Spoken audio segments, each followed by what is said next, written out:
सगळ्या शाळा सर्रास पालकांना एक एक तास बाहेर फुटपाथवर उभं करतात,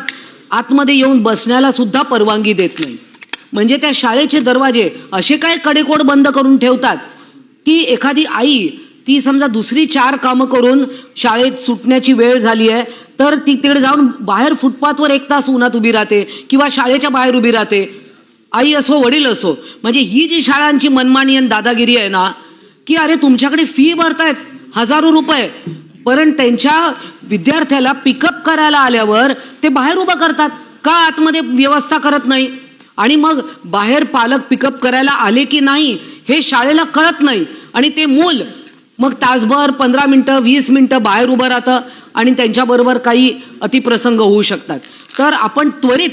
सर्व शाळांना एक सर्क्युलर काढा, प्रत्येकाकडे ग्राउंड आहे, वेटिंग रूम आहे, त्या पालकांना तुम्ही आतमध्ये बसायची परवानगी दिलीच पाहिजे. तुम्ही पालकांना असं रस्त्यावर उभं राहून वाट बघायला लावणं, एक एक तास अर्धा अर्धा तास पालक बाहेर उभे राहतात, ही शाळेंची मनमानी आहे, ही मोडून